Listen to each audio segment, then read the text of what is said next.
nous avons un programme des enseignements et partage qui s'est fait chaque samedi de 18h juste à 19h juste. Ce programme qui sera présenté par le frère Roland Kalonji. Bon, on va prier, nous allons prier. Tendre Père, nous te sommes infiniment reconnaissants, Seigneur. Merci de nous avoir encore réunis, Seigneur. Tu nous as réunis ce soir autour de ta table et tu as mis à notre disposition le pain et le vin, Seigneur Dieu de gloire, afin que, Seigneur, nous puissions vivre éternellement. Merci pour ton amour, Seigneur, que tu as révélé, Seigneur. Ton amour, Seigneur, s'est révélé, Seigneur, par la parole pure, par la parole de la vérité, par la parole qui contient l'immortalité et la vie éternelle. Merci pour ce si grand amour, Seigneur Dieu de gloire. Merci, Seigneur, pour l'être, les mouvements et la vie. Merci pour la bonne santé, la force que tu donnes à tous mes bien-aimés, Seigneur, de pouvoir nous réunir, Seigneur, ce soir. Merci pour l'amour que tu as placé dans tout un chacun de nous, Seigneur.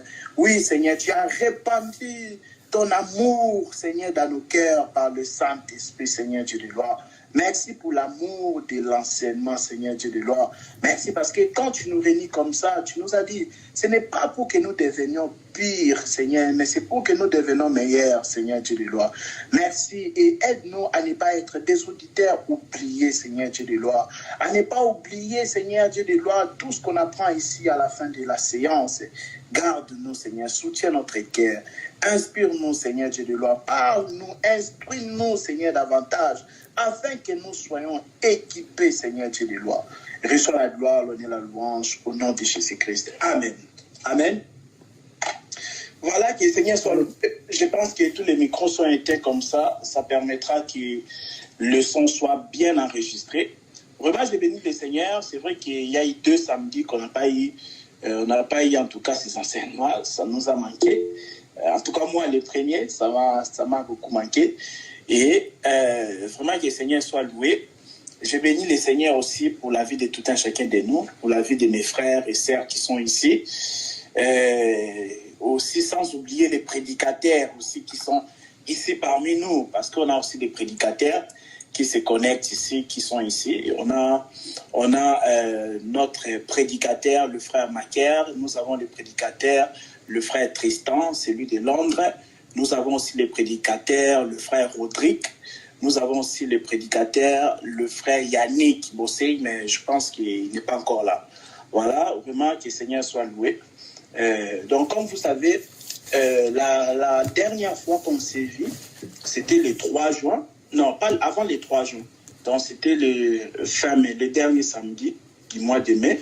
On avait parlé sur la naissance de Jésus-Christ. Et là, on avait vraiment montré que Jésus était né à Bethléem. Et on a vraiment montré les pourquoi.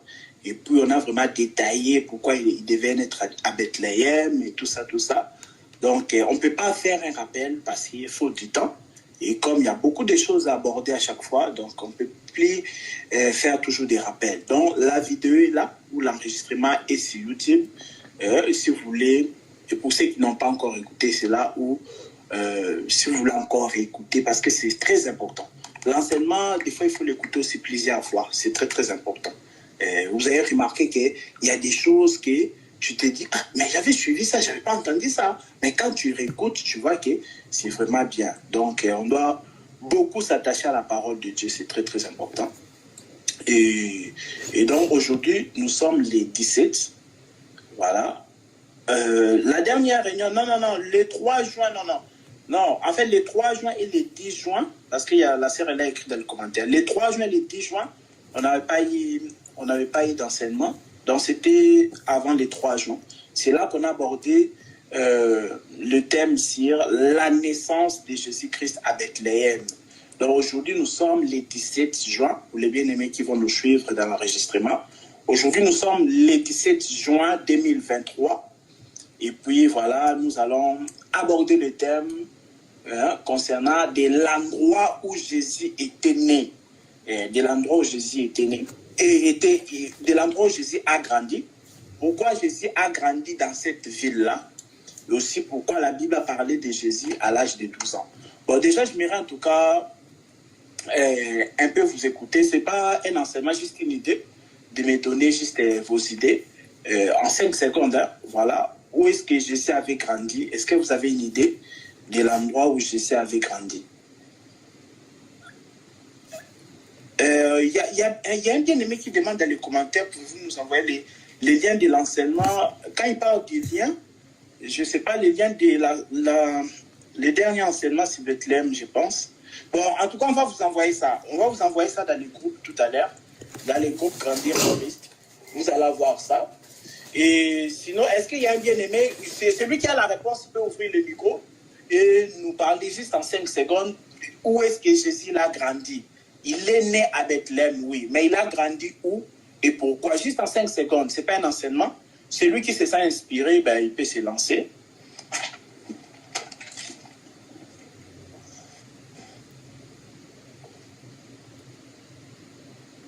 Ah, ben, le micro est fermé. Il a grandi à Nazareth. Oui, il a grandi à Nazareth. Du coup, je ne sais pas s'il y a autre chose à rajouter là-dessus. Quelque temps en Égypte aussi. Il est allé en Égypte aussi. Quelque temps. Il est allé en Égypte, mais est-ce qu'il a grandi en Égypte? La question, c'est où est-ce qu'il a grandi? Comment? Non, parce que bon, en fait, je pensais ouvrir tous les endroits. Parce qu'il est allé aussi quelque temps là-bas. Il a grandi à Nazareth. Était à... Ouais, il a fait un tour. Après, on peut ajouter que ce soit en Galilée, Nazareth. Sinon... Oui, ouais. Bon, après, Galilée, c'était au nord d'Israël. Vous voyez, Israël est là. Israël était là. Maintenant, au nord, il y avait Galilée. Et Galilée, c'était une grande région. Et puis là, il y avait Nazareth et tout ça, tout ça. Mais maintenant, Bethléem, vous allez remarquer, c'était plus au sud d'Israël. Donc, vers le sud, c'est là qu'il y avait le royaume de Judée, c'est-à-dire Judée, Bethléem, tout ça, Hébron, c'était plutôt vers le sud d'Israël. Mais vers le nord, il y avait Samarie, il y avait Galilée, il y avait Nazareth. Bon, voilà, donc c'est ça que nous allons aborder. Dans notre thème, comme vous avez compris, c'est pourquoi Jésus a grandi à Nazareth. Et puis le deuxième thème, le frère Serge sait comment il va le mettre. Et puis on va aborder un peu des petits thèmes, quoi. Et puis pourquoi l'âge de 12 ans? Parce que ça marche de pair. Donc, vous avez compris que Jésus était né à Bethléem. Mais après sa naissance à Bethléem, il y a des choses qui se sont suivies. On va prendre l'écriture du Seigneur. On va prendre Matthieu chapitre 2. Donc, vous pouvez déjà noter nos textes de base, les textes de base d'aujourd'hui. C'est Matthieu chapitre 2, le verset 13 à 23. Et aussi Luc chapitre 2, le verset 21 à 23, virgule, toujours Luc chapitre 2, maintenant le verset 39 à 52. Donc c'est vraiment là que nous allons nous asseoir aujourd'hui par la grâce du Seigneur. Donc Jésus était né à Bethléem, c'est ce qu'on avait dit la fois passée. Maintenant, après sa naissance là, donc il y a eu des choses qui se sont passées. Je prends Matthieu chapitre 2, je vais sauter, je vais lire rapidement. Premier verset. Jésus est né à Bethléem, en Judée, au temps du roi Hérode. Voici les mages de l'Orient arrivaient à Jérusalem et dirent: où est le roi des Juifs qui vient de naître? Car nous avons vu son étoile en Orient et nous sommes venus pour l'adorer. Verset 3 de Matthieu chapitre 2. Le roi Hérode, ayant appris cela, fit troubler et tout Jérusalem avec lui. Il assembla les principaux sacrificateurs et les scribes du peuple et il s'informa d'eux où devait naître le Christ. Voilà, et les mages lui dirent: à Bethléem, en Judée, car voici ce qui a été écrit par les prophètes. Voilà, on sait le prophète Michel. Et toi, Bethléem, terre de Juda, tu n'es certes pas la moindre entre les principales villes de Juda, car de toi sortira un chef qui paîtra Israël, mon peuple. Alors, suivant attentivement le verset 7 de Matthieu chapitre 2, alors Hérode fit appeler en secret les mages et s'enquit soigneusement auprès d'eux. Et là, il demandait pour combien de temps l'étoile brillait. Il les envoya à Bethléem en disant: allez et prenez des informations exactes sur le petit enfant. Quand vous l'aurez trouvé, faites-le-moi savoir, afin que j'aille aussi moi-même l'adorer. Après avoir entendu, voilà, je suis au verset 9 maintenant. Après avoir entendu le roi, ça c'est les mages, il partit et voici l'étoile, voilà, on va sauter. Je suis dans Matthieu chapitre 2. Là, la parole du Seigneur nous montre quand Jésus est né, et on montre qu'Hérode il est troublé avec tout Jérusalem. Mais ils ont entendu que le Messie est né, et d'un coup ils sont troublés. On doit se poser la question, pourquoi Hérode est troublé avec Jérusalem? Ils ont entendu que le Messie est né. Maintenant, tout à coup, ils sont troublés. Maintenant, Hérode va convoquer pas n'importe qui, s'il vous plaît. Hérode ne fait pas appel à n'importe qui pour avoir les précisions. Il appelle les scribes et les principaux sacrificataires. Donc, les scribes et les principaux sacrificataires, c'était des gens qui maîtrisaient les Écritures. Les sacrificateurs aussi maîtrisaient les Écritures. C'est pourquoi Malachie chapitre 2, le verset 7 nous le dit, c'est dans la bouche des sacrificateurs que nous trouvons la science, la connaissance des choses de Dieu. Donc il va faire appel à ces gens-là. Maintenant, dites-nous vraiment, où est-ce que le Messie devait naître d'après les écrits de nos prédécesseurs qui sont les prophètes. Et suite à cette préoccupation-là d'Hérode, maintenant les scribes et les principaux sacrificateurs vont maintenant ouvrir le rouleau. Ils vont prendre Michée chapitre 5, ils ont regardé, il devait naître à Bethléem. Ok, Hérode l'a dit d'accord. Donc comme il est né à Bethléem, parce que vous savez qu'Hérode régnait en Judée, et puis Judée tellement c'était un grand territoire, et puis il y avait aussi Bethléem, donc qui était aussi à côté. C'était toujours au royaume du sud, c'est-à-dire c'était au sud d'Israël. Donc Bethléem c'était aussi toujours au sud. Donc c'était là où, en tout cas, Hérode régnait aussi. Maintenant, Hérode il a dit au mage, maintenant il a fait appel au mage, il a dit quoi? Allez maintenant prendre aussi des informations exactes, allez là-bas, pour vraiment savoir où est-ce qu'il est afin de venir me le dire. Et c'était ça. Et là, nous sommes déjà dans les versets 10 de Matthieu chapitre 2. Et puis, les mages, ils sont partis voir Jésus. Ils ont ramené les trésors. J'aimerais aussi d'abord effacer quelque chose que les gens ont déjà avalé. C'est-à-dire, les gens, ils pensent qu'il y avait 3 mages. Non. Il n'y a pas 3 mages qui sont venus de l'Orient. Non. Ils ont ramené 3 trésors. Ils ont ramené de l'or, de l'encens et de la myrrhe. Vous allez voir même dans les dessins animés des enfants, même dans les films à la télé. Les 3 mages sont partis adorer jusqu'à il est né. Non. La Bible n'a pas dit qu'il y avait 3 mages. Non, il n'y avait pas 3 mages. C'était les mages pluriels. Mais ces mages-là, ils ont ramené maintenant 3 trésors. Ils ont ramené 3 cadeaux. Ils ont ramené l'or, l'encens et de la myrrhe. C'est très important. Donc, il ne faut pas faire dire à la Bible ce que la Bible n'a pas dit. Donc, on a remarqué maintenant les mages, maintenant ils étaient conduits par l'étoile. Et du coup, l'étoile les a conduits jusqu'à là où Jésus était, et puis ils l'ont adoré, tout ça, tout ça. La Bible dit divinement averti. Donc le Seigneur a averti les mages. C'est-à-dire que le Seigneur a averti les mages pour leur dire que n'oubliez pas que Hérode vous avait dit de venir chercher les informations et aller lui raconter. Donc comprenez qu'il ne faut plus retourner chez Hérode. Et divinement averti, ils ont entendu la voix de Dieu. Ils ont dit non, on ne va plus retourner chez Hérode. Donc par là, j'aimerais quand même ouvrir une brèche de l'exhortation pour dire que les mages, c'est qui? Les mages, ce sont les fils d'Abraham.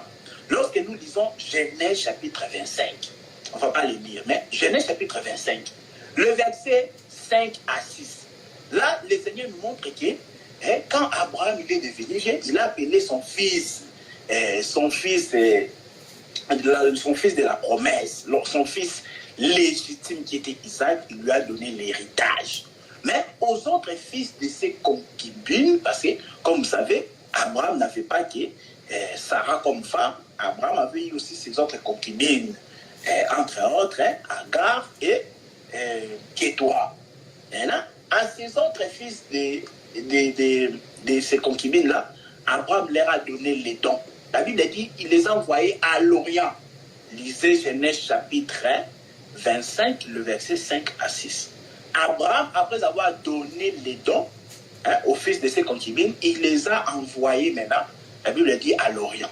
Maintenant, plus tard, à l'époque de Jésus, on voit les mages sortir de l'Orient. Ils sont sortis de l'Orient aussi avec les cadeaux.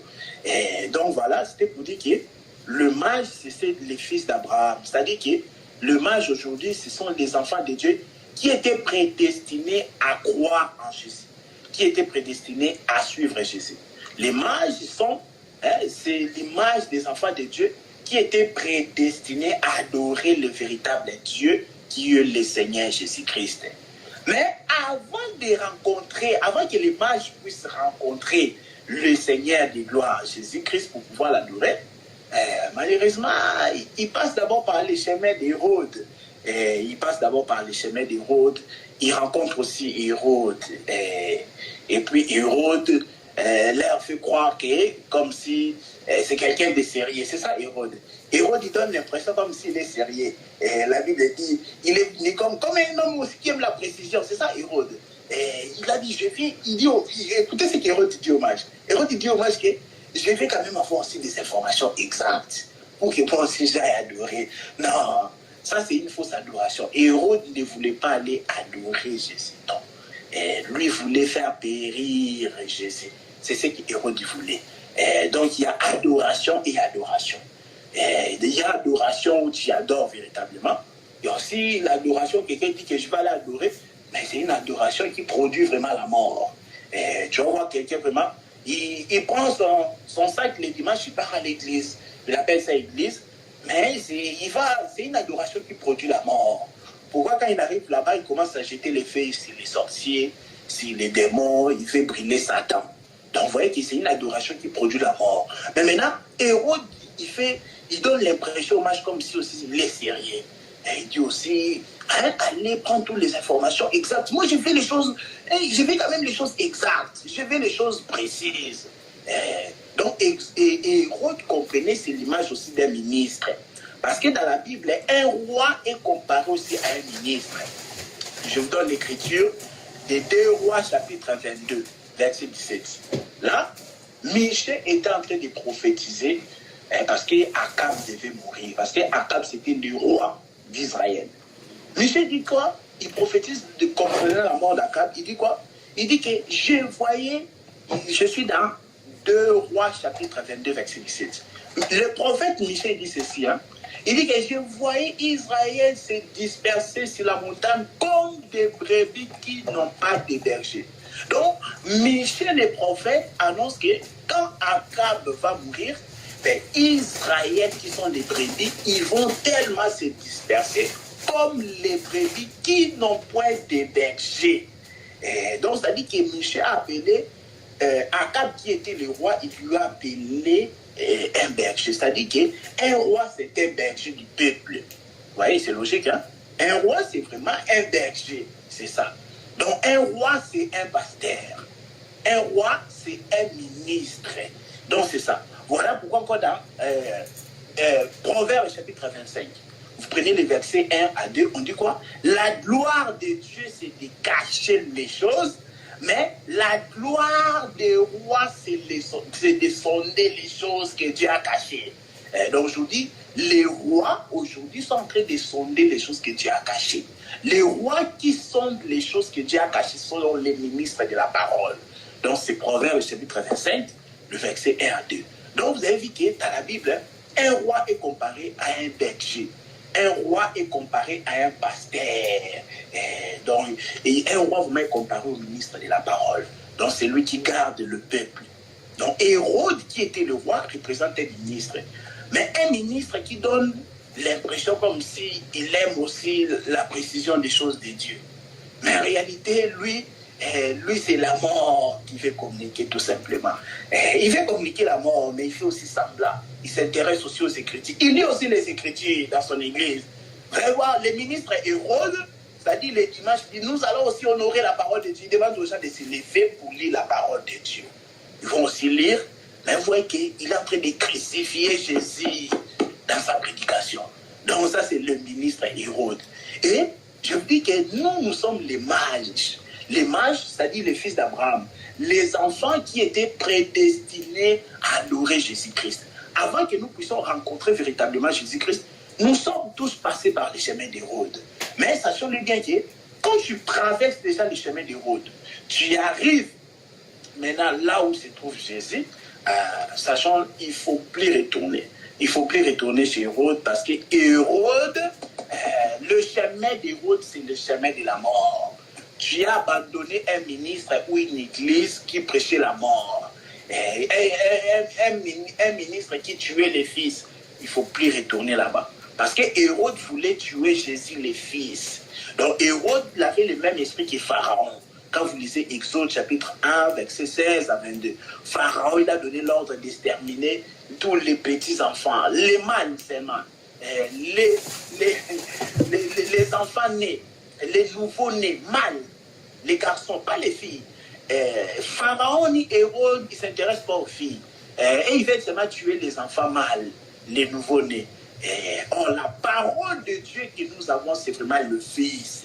Il a la force, pas d'une femme, mais la force d'un homme. Donc, c'est pourquoi la Bible dit, dans 1 Jean chapitre 5, verset 12, que c'est lui qui a le Fils à la vie. Vous voyez?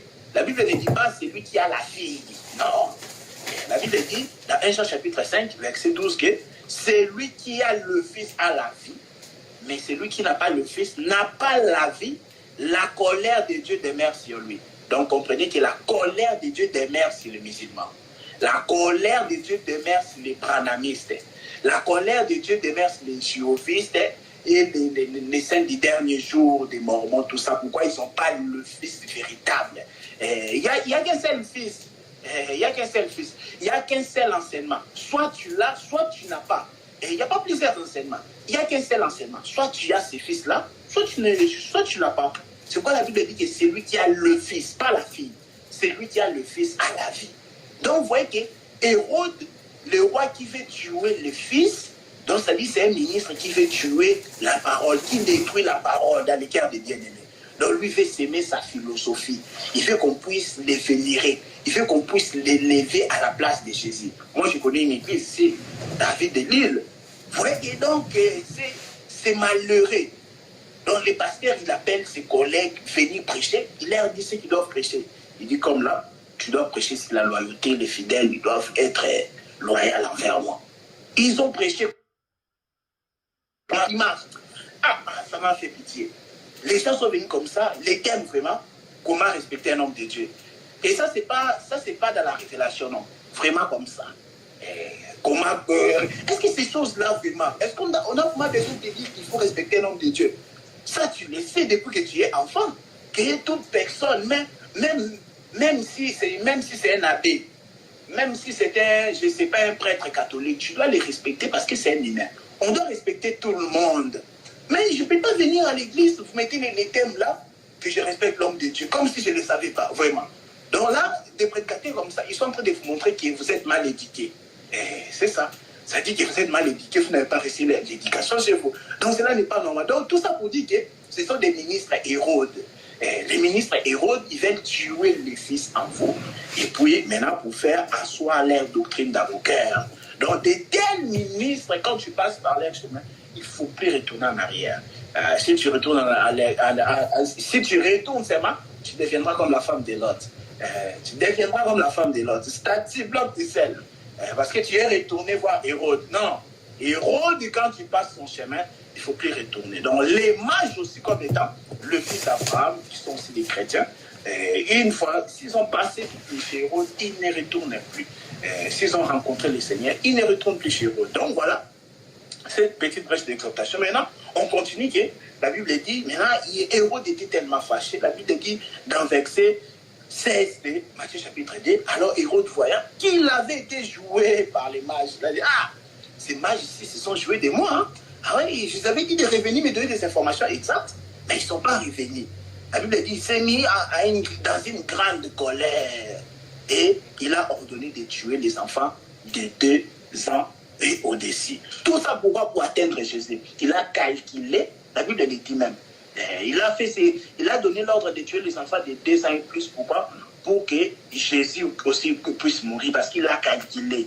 Selon la date dont il a été soigneusement acquis auprès des mages. Il a dit, selon la date qu'il était né, donc il faut qu'on tue maintenant les enfants de 2 ans et plus. Donc, il voulait tuer Jésus, mais il n'a pas réussi. Pourquoi? Parce que Dieu avait averti Joseph et Marie d'aller en Égypte. C'est comme ça ils sont partis. Mais maintenant, la Bible dit quoi? Je suis déjà dans les versets 19 de Matthieu chapitre 2. La Bible dit, comme Hérode fut mort, Hérode il est mort. Donc quelqu'un qui te persécute aujourd'hui, te met tellement la pression, sache que c'est un mortel. Voici l'importance de la mort, parce que si la mort n'existait pas, les dictateurs, ils allaient encore nous faire souffrir vraiment. Et la mort vraiment vient montrer aux dictateurs que tu n'es rien, tu n'es que poussière. Allez, va-t'en. Donc c'est ça la mort. La Bible dit Hérode était mort. Pourtant c'est quelqu'un qui mettait la pression. C'est pourquoi on dit que nous, on doit craindre que Dieu. Tu ne dois pas craindre un mortel, un homme mortel comme ça. Il n'a pas la vie éternelle à te donner. Donc on ne peut pas craindre un mortel. Donc s'il faut prêcher la vérité. Et il ne faut pas craindre la mort. Donc la Bible dit quoi? Quand Hérode fut mort, voici un ange du Seigneur apparut en songe à Joseph en Égypte. C'était en Égypte. Lève-toi, prends le petit enfant et sa mère. Et va dans le pays d'Israël, car ceux qui en voulaient à la vie des petits enfants, c'est-à-dire Jésus, ils sont tous morts. Donc c'est ça. Et c'est comme ça aussi, la Bible dit Joseph s'éleva, tout ça, tout ça. Donc tout ça, je suis en train de vous parler de ça, des choses qui s'étaient passées après la naissance de Jésus, pour vous amener à comprendre pourquoi il a grandi à Nazareth. Parce que c'est ça notre thème. Pourquoi Jésus a grandi à Nazareth et pourquoi aussi l'âge de tout ça. Maintenant, la Bible dit quoi? Ils se sont levés, ils sont retournés en Israël. Donc, vous voyez, ils étaient en Israël, ils ont fui la mort, ils sont partis en Égypte, après ils sont retournés. Donc, vous voyez que le mouvement-là nous fait comprendre que Jésus a vaincu la mort. La mort, c'est Hérode. Hérode, il avait tellement la puissance de la mort. Hérode, il avait la puissance de la mort. Il détenait la puissance de la mort. C'est lui qui donnait la mort. Hérode avait la capacité de te communiquer la mort. Mais Jésus, le fait qu'il a esquivé à ça, c'est-à-dire qu'il est parti, quand Hérode le cherche pour le tuer, il est parti en Égypte, il est retourné encore, c'était pour dire que Hérode, tu n'es rien. Et il est retourné encore, il a dit que j'étais vaincu en réalité. Jésus, là, donc ce mouvement-là montrait déjà que Jésus allait vaincre la mort physique comme ça. C'est ici déjà. Donc ça dit que Hérode n'a pas réussi à le tuer. Il est revenu encore en Israël. Et il était parti, il est revenu. Il est revenu en Israël pour dire qu'il est plus fort. Donc c'est ça aussi le mouvement de la mort et la résurrection. Vous voyez, il est descendu en Égypte. Et puis il est remonté en Israël. C'est ça la mort et la résurrection. Quand Jésus ressuscite, il fait sa réapparition, donc c'est pour dire que j'ai vaincu la mort. Donc c'est ça. Maintenant la Bible dit qu'il est revenu. Et puis il est revenu en Israël, puis le petit enfant, il alla dans les pays d'Israël, comme ça dit Israël, c'était grand. Maintenant on dit quoi? Mais ayant appris que Archélaos régnait sur Judée, parce que Archélaos, c'était le fils d'Hérode, voilà, il régnait encore en Judée, à la place d'Hérode. La Bible dit quoi? Du coup, la Bible dit quoi? Divinement averti en songe, il se retira des territoires de Galilée et vint demeurer dans une ville appelée Nazareth. Nous sommes arrivés dans verset 23 du Matthieu chapitre 2. Vous avez vu? Tout ça, on a fait ce parcours-là pour vous montrer pourquoi il a grandi à Nazareth. Donc, ça dit, quand il est revenu de l'Égypte, il a entendu qu'Hérode est mort, il est revenu en Israël, mais dans les territoires de Judée, là, qui se trouvent au sud d'Israël, il y avait encore Archélaos. Archélaos, c'était le fils aîné d'Hérode, Hérode le premier. Donc, c'était son fils. Il régnait encore dans ces territoires-là du sud de Jésus. Ils sont partis maintenant dans la région de Galilée. Et la région de Galilée, c'était une grande région, c'était au nord d'Israël. Et là, ça se trouve maintenant la ville de Nazareth. Très important. Mais maintenant, on doit comprendre quand même, comprendre l'origine de Nazareth. C'est très important. Vous voyez? Donc, comment est-ce que Nazareth a pris sens, en fait? Vous allez voir que, même dans l'histoire, vous avez remarqué qu'avant, Nazareth n'existait pas. Mais ça dit que les gens qui sont partis à Nazareth, avant, ils habitaient d'abord à Bethléem. Mais il s'est fait qu'un homme, il s'appelait Maccabée. Maccabée, là, il avait ses enfants. Maintenant, son dernier fils s'appelait Simon. Maintenant, un jour, il a décidé maintenant de régner comme étant roi, là-bas à Bethléem. Mais Du coup, les gens de Bethléem, ils n'ont pas supporté cela. Parce que la Bethléem, c'était la ville de David. Ils n'ont pas supporté cela. Ils ont dit non, le roi en Israël doit être seulement un homme de la postérité ou de la descendance de David. Donc le fils de Maccabée, il voulait s'en procurer en fait de régner comme étant roi à Bethléem. Et c'est comme ça, les descendants de David, ils ont refusé. Ils ont refusé, tu ne vas pas régner sur nous. Tu es un païen, tu n'es pas un homme de la lignée de David, tu ne règnes pas sur nous. Ils ont refusé. Maintenant, ils ont fui, ils sont partis. Maintenant, créer maintenant ce territoire-là, cette ville-là de Nazareth. C'est comme ça qu'ils sont partis habiter là-bas. Parce que Nazareth, ça veut dire rejeton. C'est ça, la signification de Nazareth. C'est-à-dire rejeton. Et je voudrais vous dire que Nazareth, c'était vraiment un milieu reculé. On entre maintenant dans notre thème. Nazareth était un milieu reculé. On a appelé ça, ça veut dire rejetons. Pourquoi? Parce que les rejetons, les descendants de David sont partis demeurer là-bas. Ils appellent ça rejetons. Donc Nazareth, c'était vraiment un lieu reculé. Nazareth, c'était une ville vraiment insignifiante. C'est-à-dire que si tu es à Nazareth, on ne te considère pas. C'était ça, Nazareth. Voilà pourquoi même, dans Jean chapitre 1, Jean chapitre 1, le verset 45 à 46. Notez tout ça, c'est important. La Bible dit quoi? La Bible dit qu'un jour, Philippe a rencontré Nathanaël. Il a rencontré Nathanaël, il lui a croisé comme ça. Maintenant, il lui dit, nous avons trouvé celui de qui Moïse a écrit dans la loi et dont les prophètes ont parlé. Il donne le nom, Jésus de Nazareth. C'est important. Il a dit, nous avons trouvé, Philippe dit à Nathanaël que nous avons trouvé celui de qui Moïse a écrit dans la loi et dont les prophètes ont parlé. Et il ne s'arrête pas là, il dit l'homme là en question que Moïse avait écrit et dont les prophètes ont parlé s'appelle Jésus de Nazareth. C'est très important. Parce qu'aujourd'hui, vous allez voir par exemple les gens, les branhamistes disent que le nom de Jésus n'est pas écrit dans l'ancienne alliance. Donc oui, les gens sont tellement ignorants. Ils disent, oh, dans l'ancienne alliance, il n'y a pas le nom de Jésus, mais pourquoi vous voulez que le nom de Branham? Parce que c'est ça. Quand je dis, donne-moi une écriture où on fait mention de Branham dans la Bible. Parce que tu me fatigues avec ton prophète là, américain. Donne-moi l'écriture qui fait mention de Branham. Les branhamistes te disent que dans l'ancienne alliance aussi, on n'avait pas fait mention de Jésus. Est-ce que pour autant, Jésus il est faux? Vous voyez? Donc vous devez être armés. Parce que ces gens-là, ils sont pernicieux. Ils sont tellement malins. Ils sont risés. Ils vont dire ça dans l'ancienne alliance. Tu as vu le nom de Jésus. Pour que moi aussi je puisse te donner le nom de Branham. Mais ils ne comprennent pas. L'ancienne alliance a pris fin à la mort de Jésus. C'est-à-dire que lorsque Jésus est venu, c'était toujours l'ancienne alliance. C'était toujours la loi. Galates chapitre 4, le verset 4, on dit que Jésus était né sous la loi pour nous racheter de la malédiction de la loi. Donc quelqu'un pense que quand il prend sa Bible comme ça, il pense que l'ancienne alliance s'arrête à Malachie. C'est ça le problème. Et il pense que l'ancienne alliance s'arrête à Malachie. Et Matthieu, maintenant, jusqu'à Apocalypse, c'est ça la nouvelle alliance. Ils ne comprennent rien. Ils ne comprennent rien. On va arriver dans tout ça quand on va parler des testaments. Est-ce que dans la Bible, il y a 2 testaments? Ou il n'y a qu'un seul testament? On en parlera. Vous allez voir que dans la Bible, il n'y a pas 2 testaments. Parce que quand ici, il y a 2 testaments, nous devons aussi voir 2 testataires. Or, la Bible, il n'y a qu'un seul testataire qui est le Seigneur Jésus-Christ.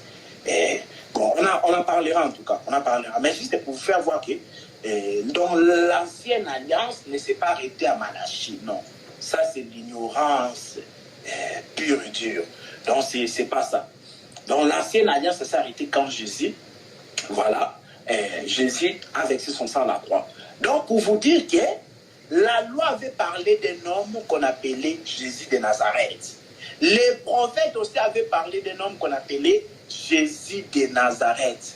Quelqu'un ne peut pas venir vous dire, oh, non, dans la loi aussi, on avait parlé de moi. Comment tu dis qu'on a parlé de Jésus alors qu'il n'y a même pas le nom de Jésus dans Deutéronome ou dans Lévitique? Vous voyez? Donc, il faut lui faire comprendre que la loi, là, c'est encore expliqué là encore dans Jean. Donc Jean chapitre 1, le verset 45 à 46, c'est toujours l'ancienne alliance parce que Jésus n'était pas encore mort. On a expliqué que l'ancienne alliance là parlait vraiment d'un homme et l'homme là s'appelle Jésus de Nazareth. Donc j'étais en train de parler de l'écriture de Jean chapitre 1, le verset 45 à 46, où Philippe a rencontré Nathanaël. Il dit, Nathanaël, nous avons trouvé l'homme de celui de qui Moïse a écrit dans la loi et dont les prophètes ont parlé, Jésus de Nazareth, fils de Joseph. Mais maintenant, écoutez la réponse de Nathanaël. Nathanaël lui dit, est-ce que de Nazareth peut-il sortir quelque chose de bon? Ah! Si vous étiez là, vous allez dire, ah, quel mépris! Il méprise Nathanaël, il est en train de mépriser la ville de Nazareth. Et Nathanaël, il dit ça. Et Jean chapitre 1, verset 45 à 46. Il dit de Nazareth, peut-il vraiment sortir quelque chose de bon? Parce qu'on a dit qu'il y a un homme puissant qui est sorti de Nazareth. Il a dit non. Nazareth est mal réputé. Nazareth est mal renommé. Et à Nazareth, on ne peut pas estimer de trouver quelque chose de bien. C'est ça aujourd'hui. Quelqu'un va te mépriser juste parce qu'il voit ton apparence. Vous voyez? Il te voit, tu pas en costume, tout ça, il te méprise. Mais fais attention, c'est l'intérieur, c'est ce qui est à l'intérieur là. C'est ce qui est puissant. Donc Nazareth, c'était vraiment un banlieue comme ça. C'était un banlieue. C'était pas une grande ville. Non, c'était une ville méconnue. C'est ça Nazareth. Nazareth, c'était une ville méconnue. Nazareth, c'était pas une ville puissante.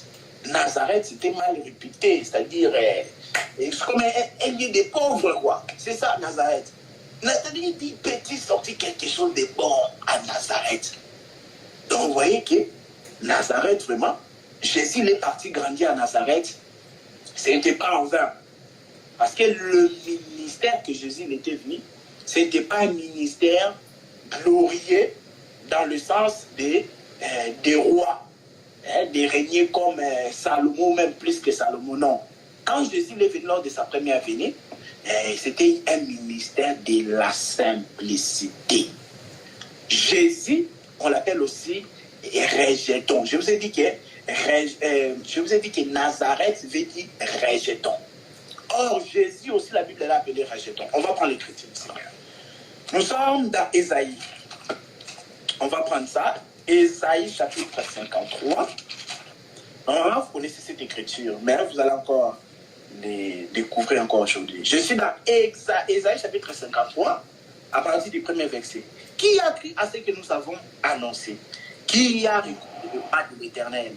Il s'est levé devant lui comme une faible plante. La Bible dit, les bras de l'Éternel s'est levé aussi comme un rejeton qui sort d'une terre desséchée. Je ne sais pas si vous voyez ça. Je suis dans Ésaïe chapitre 53, le verset 2. La Bible dit, comme un rejeton, les bras de l'Éternel qui est Jésus. Parce qu'Ésaïe 53 prophétise sur Jésus. Je crois que vous le savez. Quand vous descendez, on va descendre ça. On va descendre et puis on va lire tout ça. On dit quoi? Il s'est levé devant lui comme une faible plante, comme un rejeton qui sort d'une terre desséchée. Il n'avait ni beauté, ni éclat pour attirer nos regards. Et son aspect n'avait rien pour nous plaire. L'aspect de Jésus n'avait rien pour plaire aux gens de l'époque là. Donc Jésus m'a dégagé l'aspect de Nazareth. Nazareth n'a rien d'apparence pour plaire à quelqu'un. C'est vraiment un banlieue, c'est un milieu reculé.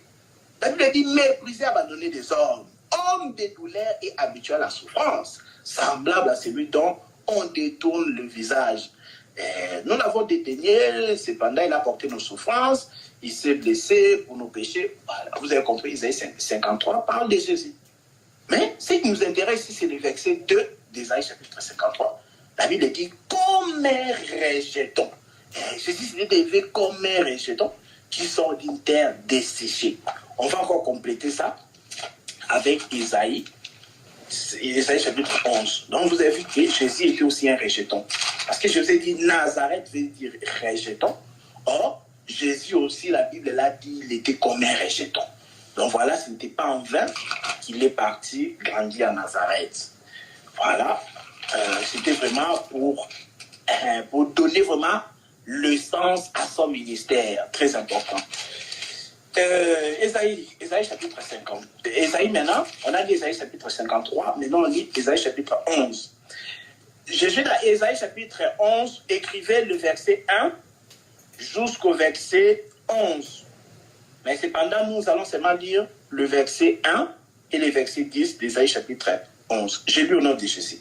Puis un rameau sortira du trône d'Isaïe. Isaïe, c'était le père de David. Et un rejeton naîtra de ses racines. L'esprit de l'Éternel reposera sur lui. L'esprit de sagesse et d'intelligence, esprit de conseil et de force, esprit de connaissance et de crainte de l'Éternel. Le verset 10 d'Ésaïe chapitre 11. En ces jours, les rejetons d'Isaïe sera là comme une bannière pour le peuple. Les nations se tourneront vers lui et la gloire sera sa demeure. Je répète, Ésaïe chapitre 11, le verset 10. On dit que lorsque ce rameau-là sortira du trône d'Isaïe, on dit quoi? À ce jour-là, les rejetons d'Isaïe sera là comme une bannière pour le peuple. Une bannière, genre comme un drapeau pour le peuple. Et on dit, les nations se tourneront vers lui. Et on a dit que les nations devaient se tourner vers les rejetons d'Isaïe. Isaïe, c'était le père biologique de David. Et comme ici, vous ne pouvez pas ignorer ça, on a parlé plusieurs fois de Jésus, fils de David. Voilà, vous savez que Jésus était de la lignée de David. Donc quand on dit que les rejetons d'Isaïe, il ne s'agit pas de David, mais vraiment de l'homme qui était sorti de la maison de David, c'est-à-dire Jésus. Vous voyez, on appelle ça le rejeton.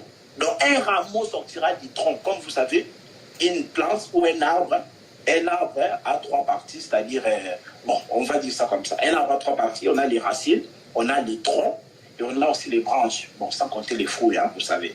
Voilà, c'est ce qu'on nous a appris à l'école à l'époque. Donc, il y a trois parties d'un arbre, on a les racines, les troncs, ou la tige, et puis, ou les cèpes, voilà, et puis on a aussi les branches qu'on appelle aussi les sarments. Maintenant qu'on dit qu'un rameau sortira du tronc d'Isaïe, c'est-à-dire Isaïe a ses racines qui sont les Judas. Mais maintenant, Isaïe c'est un tronc. Maintenant on dit quoi?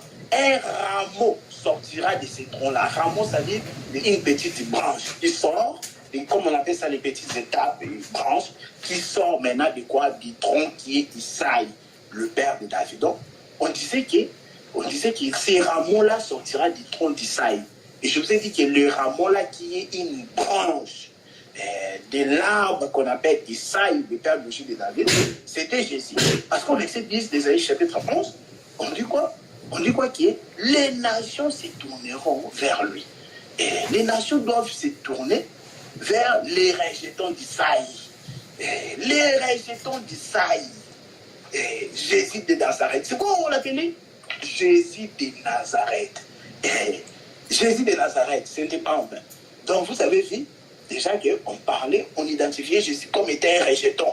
Donc quand on identifiait Jésus comme étant un rejeton, c'est pour dire qu'il sera lié à la ville de Nazareth. C'est pourquoi souvent dans la Bible, on ne dit pas moi Jésus de Bethléem, on dit souvent Jésus de Nazareth, Jésus de Nazareth. Vous voyez? Alors qu'il était né à Bethléem, mais il a grandi à Nazareth. On dit Jésus de Nazareth. Pourquoi? Parce que il était lié à Nazareth. Il devait grandir là-bas pour accomplir aussi la prophétie des prophètes, comme Matthieu. Je reprends Matthieu chapitre 2, le verset 23. Il est dit quoi? Voilà, et se retira du territoire de la Galilée et vint demeurer dans une ville appelée Nazareth, afin que s'accomplisse ce qui avait été annoncé par les prophètes. Il sera appelé Nazaréen. Nazaréen, c'est-à-dire un habitant de Nazareth. Voilà. Donc Jésus, vous avez compris, Jésus devait grandir à Nazareth. Pourquoi? Parce qu'il y avait déjà des prophéties concernant Jésus étant qu'il le rejeton. Je vous ai donné Ésaïe chapitre 53, le verset 2. Je vous ai donné aussi Ésaïe chapitre 11, le verset 1 jusqu'à 10. Donc Jésus de Nazareth. Jésus devait grandir à Nazareth. Nazareth, c'est un milieu reculé.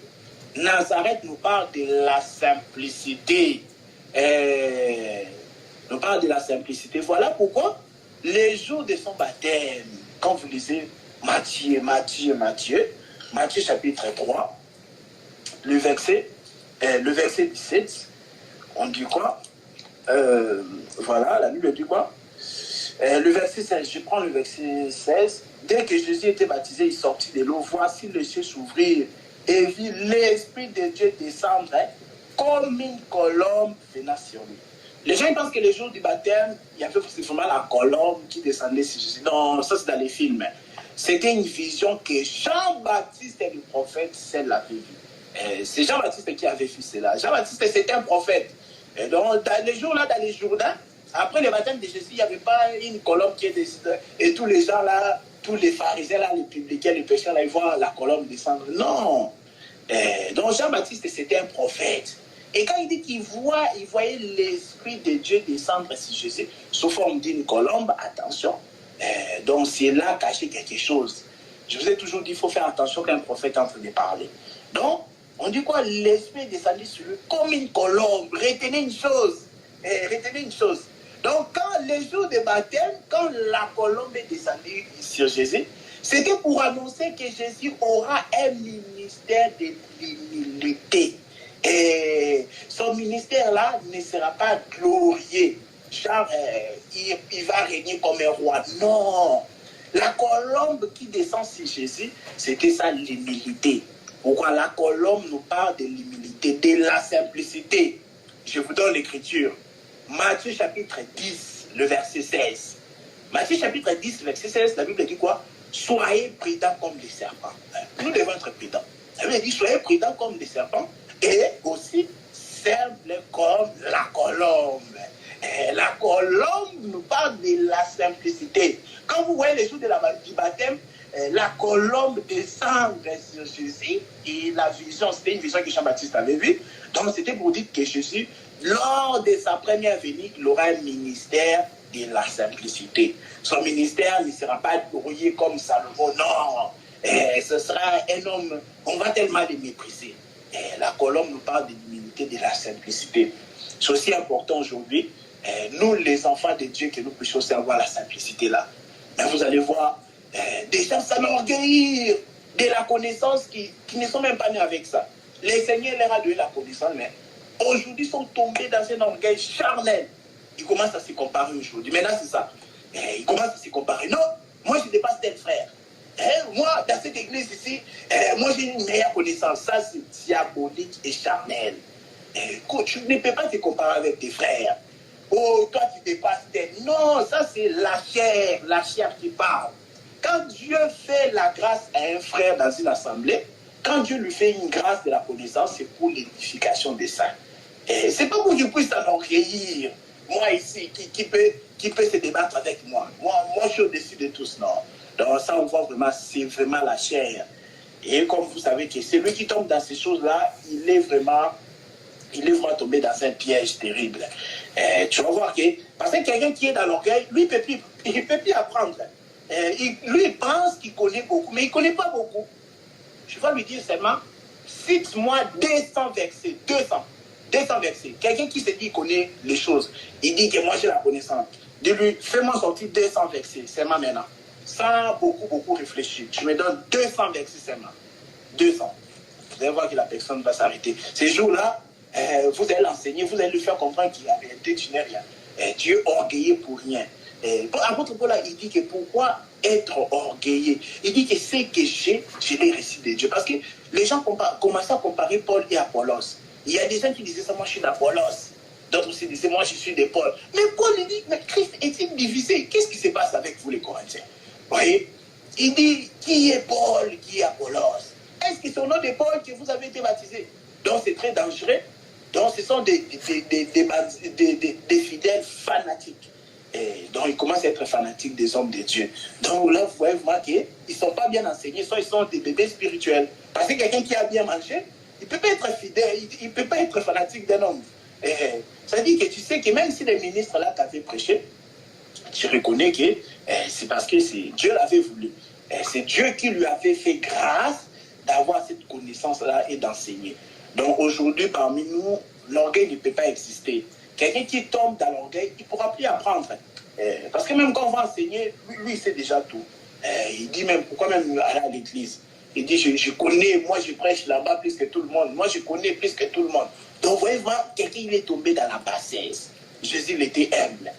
Jésus prêchait, il faisait des miracles, mais le lendemain, vous le voyez, il est parti manger chez Lazare. Il est parti manger là-bas à Bethanie, chez les Lazare. Vous voyez? Il était simple. Il était simple. Il n'était pas des trucs bizarres. Vous voyez, il n'était pas déjà, il fait des miracles et puis vient dire aux apôtres, ah, j'ai fait des trucs terribles. Hein? Ah, vous avez raté. Hein? Vraiment, laissez tomber. Donc, Jésus n'était pas comme ça. Donc, c'est seulement l'orgueil avec les miettes de connaissances. Parce que c'est qu'on a, c'est des miettes de connaissances. Des miettes de connaissances qu'on a aujourd'hui, les gens se glorifient de ça. Non, c'est vraiment des miettes. Dieu il a encore beaucoup de choses à nous apprendre. Mais si nous tombons dans l'orgueil, on va passer à côté de ces choses-là. Donc, un ministre de Dieu, un prédicateur ou un enfant de Dieu doit toujours demeurer dans l'humilité. Et c'est là aussi il y a l'édification. Dans l'orgueil, il n'y a pas l'édification. C'est dans l'humilité qu'il y a l'édification. Donc, on dit que Jésus avait un ministère de l'humilité. La colombe qui descend le jour du baptême, c'était un signe de l'humilité. C'était avant qu'il puisse commencer son ministère. La colombe est descendue sur Jésus avant de commencer son ministère. Donc, c'était pour vraiment dire que, voilà, si ça sera un ministère de l'humilité. Un ministère de l'humilité, c'est-à-dire lui qui était Dieu. Philippiens chapitre 2. Lui qui était Dieu. Philippiens chapitre 2, verset 9. Lui qui était Dieu, il n'a pas vu cela comme une proie arrachée. Mais il s'est dépouillé comme un simple homme. Israël commençait à voir Jésus comme n'importe quel homme. Hein? Vous imaginez? Israël, vraiment, il voyait comme n'importe quel homme. Vous imaginez qu'Israël pouvait se passer de Jésus comme ça. Les sabbats, ils partent dans les synagogues pour aller écouter les sacrificateurs. Mais il laisse le Dieu véritable, il se passe comme ça. Imaginez Jésus aussi lui pose la question, tu vois, je pars au synagogue pour aller écouter la parole de Dieu. Mais il vient de passer Dieu. Vous voyez? Pourquoi tout ça? Parce qu'il s'était vraiment fait humble. Donc, il s'était vraiment humilié. Et c'est ça son ministère. Donc, Jésus qui grandit à Nazareth. C'est ça. Donc, Nazareth, c'était vraiment un milieu reculé. Nazareth, ça nous parlait de l'humilité. Nazareth, vraiment, c'était réputé comme une ville méconnue, comme une ville où on ne peut pas trouver quelque chose de bon là-bas. C'est ça, Nazareth. Et donc, c'est comme ça. On va prendre, du coup, l'écriture. On va déjà vers la fin, comme on a commencé en retard. On va finir, du coup, on va faire un effort de finir à 40, grand max 45. De toute façon, là, je suis déjà vers la fin. Je vais juste expliquer, du coup, l'âge de 12 ans. Donc, vous avez compris pourquoi il devait grandir là-bas à Nazareth. Nazareth, c'est l'humilité. Nazareth, c'est la simplicité. Nazareth, c'est ça, la colombe qui descend le jour du baptême de Jésus. Parce que Matthieu chapitre 10, verset 16, il dit « Soyez simple comme la colombe. » La colombe est simple. Maintenant, on va prendre Luc chapitre 2. Nazakomata ngai, nazakomata ngai, nga nazakomata.